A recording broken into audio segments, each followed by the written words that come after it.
Welcome students to the lecture on man-made fibers. In the previous lecture we have discussed about the unit 1, that is the fundamentals of fluid flow in spinning. Today we are moving on to unit 2, which is the melt spinning. Before going into this, we will slightly discuss about what we have discussed in the last lecture. In last lecture we have discussed about types of fluids like Newtonian, non-Newtonian, Bingham body, and how the polymeric fluid, what is the nature of the polymeric fluid that will be spun into fiber. A polymeric fluid is a non-Newtonian viscoelastic fluid which will where the viscosity will get reduced when you apply the shear force. It will have, the polymeric fluid will have both the viscosity as well as the elasticity. That is why it is a viscoelastic fluid. Now moving on to the spinning, to the melt. Before moving on to the melt spinning, we will first see historically what are the developments that took place in the spinning of man-made fibers. The first spinnable fluid is the solutions of cellulose nitrate. This is otherwise called as the celluloid. When the cellulose gets nitrated, in the nitrated means where you introduce the nitrogen by using hydrochloric acid or a sulfuric acid in a mixture of alcohol or ether solvent. Then you convert the cellulose into a fluid and then you solidify it and to make a fiber. So that is how the celluloid screens were produced. Then came the development in the man-made fibers where the viscose rayon was produced, where the cellulose was converted into alkali cellulose, and then finally through some chemical modification process the viscose rayon was produced, which is the regenerated cellulosic fiber.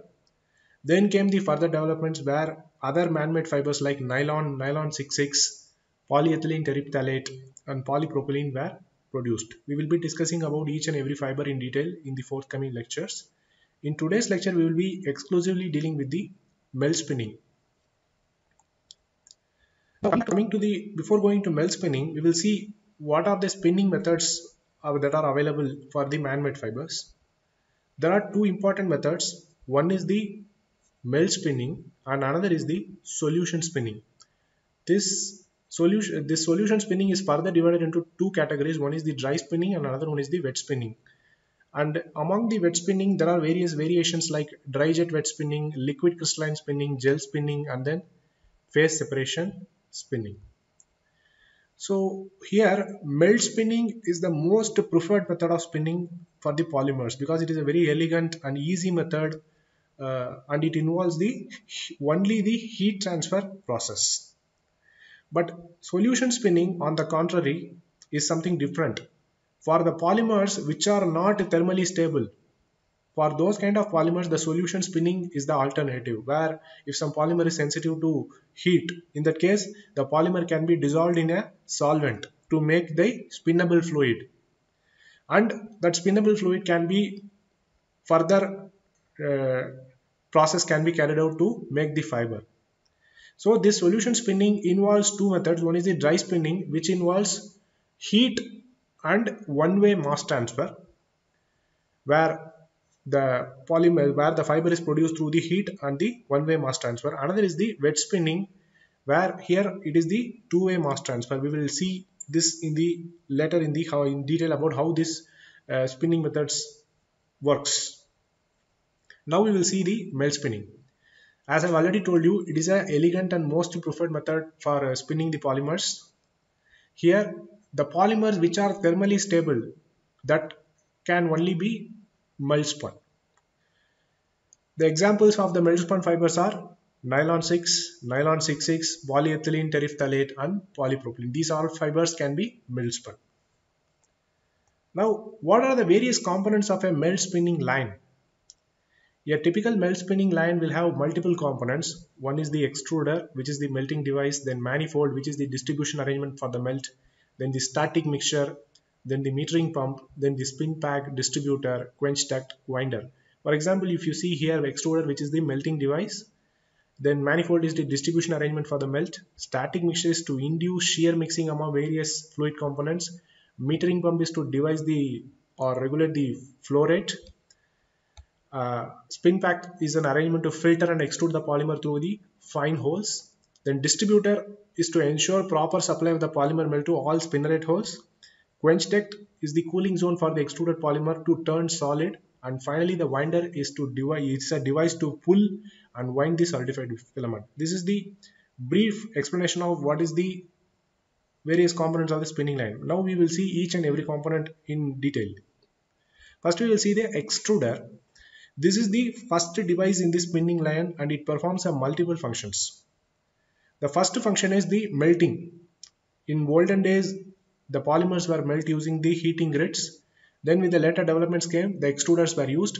Here, apart from melting the polymer chips, the extruder homogenizes the melt, where it equalizes, it makes the mixture the same by melting at various stages. So here homogenization is an important aspect to ensure the continuous spinning without any breaks or non-uniformity in the spun yarns. Normally, if the polymer is not homogeneous, if it is heterogeneous, then it will lead to the fiber or yarn breakage after the filament yarn is made.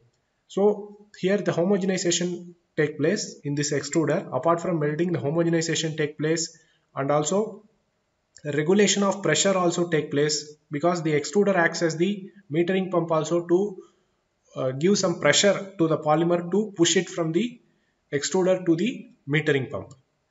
Here in the extruder, when you see the diagram here, this is the schematic diagram of the extruder. If you see here, this is the place where the polymer chips in a small diameter of say 1 to 3 millimeter, very small kind of polymer chips are introduced inside the extruder. And here you have the heating zones are there, 3 heating zones are there, and there is a barrel inside. Here you can see a lot of spikes introduced here, and here outside you can see the molten polymer. Here this consists of 3 important zones. Once the polymer is fed inside, that polymer will be compressed, used in the compression zone. So here the polymers will get compressed. So once it is compressed, what is the use of this compression? By using the compression, any kind of unwanted gases like air or nitrogen, that will get removed from the polymer. And after this compression zone, then goes the metering zone. When it goes to metering zone, here it will regulate the flow of the polymer to the, it will mix the polymer homogeneously, and it will allow the polymer to move to the next zone. So here you can see the section, the screw which is shown here, it is something like a very narrow type of a design, so that whenever the polymer undergoes melting and it further passes through the other zones like a compression or metering zone, where the regulation of the metering polymer take place, it will not allow all the polymer to move towards the metering zone. It will allow only a small amount of polymer to move towards the exit point, because it allows the continuous mixing, homogeneous mixing. The polymer whichever is fed as a molten polymer, whenever it goes outside, before that it ensures that the polymer is completely homogeneously mixed, so that whichever is not mixed properly, that will be again sent back to the previous zone, the metering zone, so that the polymer gets properly mixed. So that here the melting also take place, compression also take place, and metering also take place.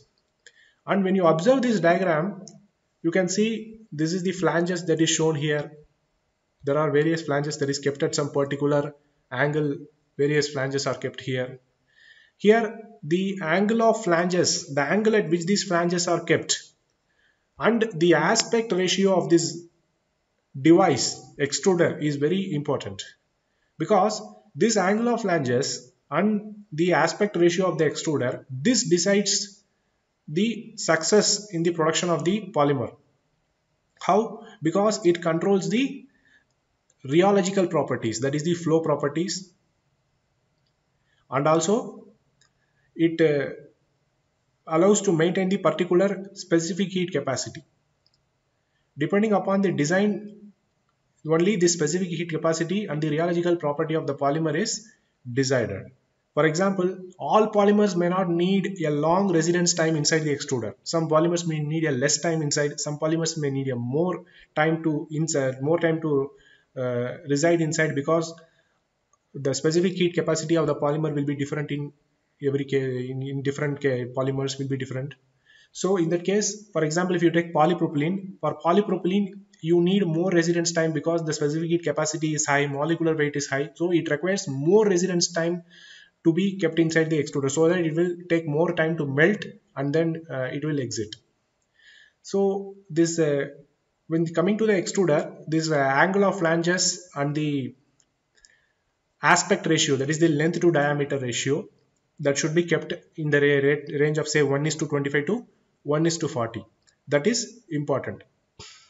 So this is about the extruder. Now we will move on to the next device, which is the manifold. Here, before the polymer goes from extruder to metering pump, intermediate device is the manifold. This is the network, simple network of cylindrical pipes. Here, each manifold will be connected to one metering pump. There will be multiple manifolds in the melt spinning system. For example, why this manifold? What is the use of this manifold? The polymer can directly also move on to the metering pump.